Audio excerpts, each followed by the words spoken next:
इस वीडियो में हम कोऑपरेटिव सोसाइटी के मेरिट्स और डिमेरिट डिस्कस करेंगे।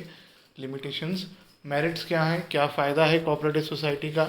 पहला है इक्वालिटी इन वोटिंग राइट, सबके वोटिंग राइट्स बराबर होते हैं। सबको एक वन पर्सन वन वोट का कॉन्सेप्ट चलता है यहाँ पर। हर एक पर्सन की डेमोक्रेटिक कॉन्सेप्ट है और मेजॉरिटी विंस। जिस तरफ ज़्यादा वोट पड़ेंगे उसके हिसाब से डिसीजन लिया जाएगा। पूरा डेमोक्रेटिक सेटअप है, पार्टनरशिप की तरह नहीं कि सभी पार्टनर्स की कंसेंट चाहिए। यहाँ पे सभी मेंबर्स की कंसेंट नहीं चाहिए, मेजॉरिटी के हिसाब से डिसीजन लिया जाता है। सभी मेंबर्स की लायबिलिटी लिमिटेड होती है। जब भी लायबिलिटी लिमिटेड होगी वो मेरिट्स में आएगा और जब भी अनलिमिटेड होगी वो डिमेरिट्स में आएगा। यहाँ पर सभी मेंबर्स की लायबिलिटी लिमिटेड होती है। यहाँ पे ये मेंबर्स के हिसाब से सोचा जा रहा है कि मेरे घर की चीज़ों को बिजनेस के एसेट्स पे करने के लिए इस्तेमाल नहीं किया जा सकता, तो मेरे घर की चीज़ें सेफ़ हैं। स्टेबल एग्जिस्टेंस, इनकी एग्जिस्टेंस लॉन्ग टर्म होती है इस तरह के ऑर्गेनाइजेशन की, क्योंकि इसका मेंबर्स के आने जाने से या मेंबर्स की डेथ से या मेंबर के छोड़ के चले जाने से बिजनेस की कंटिन्यूटी पे कोई फ़र्क नहीं पड़ता। सोसाइटी की अपनी एक अलग लीगल एग्जिस्टेंस है जो मेंबर्स कौन है इस पर डिपेंड करती ही नहीं है। तो इसलिए मेंबर्स के आने और जाने से सोसाइटी पर कोई फ़र्क नहीं पड़ता है, उनका बिजनेस चलता रहता है। तो इसका एडवांटेज ये होता है कि जो अदर ऑर्गेनाइजेशंस हमारे साथ डीलिंग कर रहे होते हैं वो हम पर ज़्यादा ट्रस्ट कर सकते हैं क्योंकि हमारी लॉन्ग टर्म एग्जिस्टेंस है।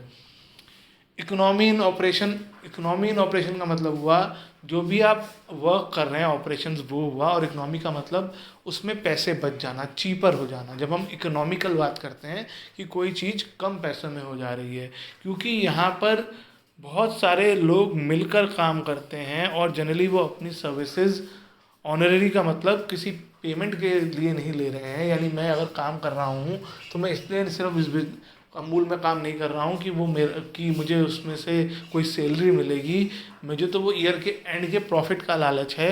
तो उन सर्विसेज जो मैं काम करता हूँ, दूध बांटना, इकट्ठा करना, ये मैं हेल्प के लिए करता हूँ। इसके जनरली चार्जेस हो भी सकते हैं लेकिन होंगे तो वो रीज़नेबल होते हैं। बहुत बड़ी बड़ी सैलरी हाई फाई नहीं देते हैं ये लोग, तो ये बहुत कम कॉस्ट में सारे काम को पूरा कर लेते हैं। तो इस वजह से जो यहाँ का इनके जो प्रोडक्ट होते हैं वो बड़ी बड़ी कंपनीज़ के हिसाब से लेस कॉस्टली होते हैं। और उसके अलावा मोस्टली ये बिजनेस जो करते हैं, जैसे उन्होंने बताया है कि लॉसेस क्या कहते हैं वो, क्या ऐसे बिजनेस जो करते हैं इनमें लॉसेस होने के चांसेस भी कम होते हैं, क्योंकि ये बहुत बड़े लेवल पे, अमूल तो अब बहुत बड़ी बन गई है। लेकिन आप जैसे आंचल की बात करें तो विद इन उत्तराखंड चलती है, गवर्नमेंट का सपोर्ट है, तो क्या कहते हैं वहाँ पर पैसा डूबने का चांसेस नहीं होते हैं। सपोर्ट फ्रॉम गवर्नमेंट, ये बात मैंने अभी बोली, इन सभी कोऑपरेटिव सोसाइटी को किसी ना किसी तरीके से गवर्नमेंट का सपोर्ट मिलता रहता है। फाइनेंशियली ना भी दे पाएँ, एडवाइस देते रहते हैं और भी सर्विसेज देते रहते हैं।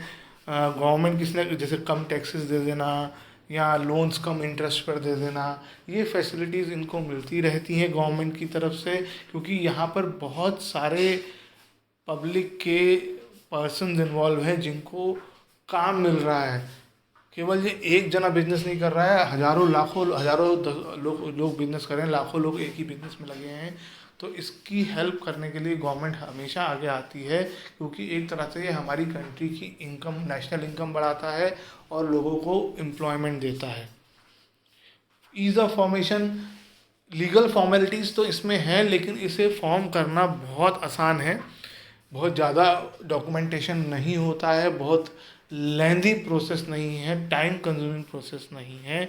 बहुत कम लीगल फॉर्मेलिटी के साथ इसका ये बन जाता है। लेकिन ये पिछले 3 जो हमने पढ़े हैं, partnership, joint Hindu family business और सोल प्रोप्राइटरशिप, उनसे फॉर्म करना इसको थोड़ा मुश्किल है, क्योंकि उनमें तो लीगल फॉर्मेलिटीज़ ना के बराबर है।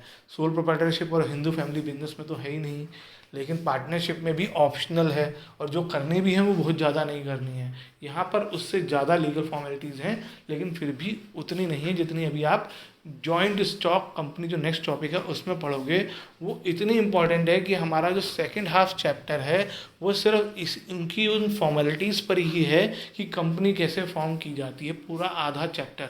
और अगर आप NCERT बुक उठाओगे तो वो चैप्टर नंबर 7 दे रखा है, वो पूरा इसी पर है, कंपनी को कैसे फॉर्म किया जाता है। Now limitations of cooperative society.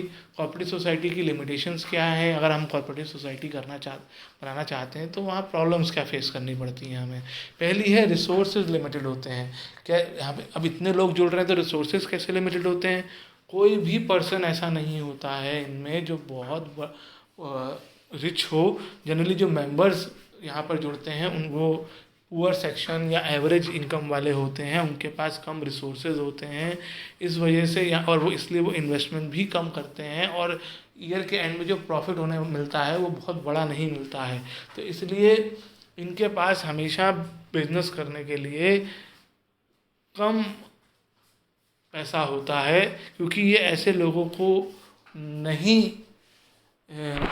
अपने यहाँ ट्रेड कर पाते हैं जिनके पास काफ़ी हाई अमाउंट में पैसा है, वो अपना बिजनेस खुद का करते हैं।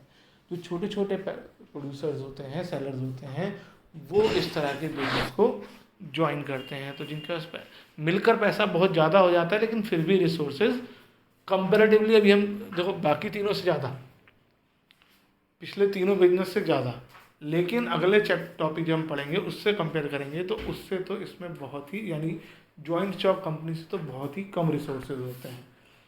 मैनेजमेंट इनएफिशिएंट होता है क्योंकि वही प्रॉब्लम है यहाँ पर भी कि बिजनेस को मैनेज कौन कर रहा है? इलेक्टेड रिप्रेजेंटेटिव, वो जो मेंबर्स में से कुछ 4 जने खड़े होकर आ गए वही इस पर काम कर रहे हैं।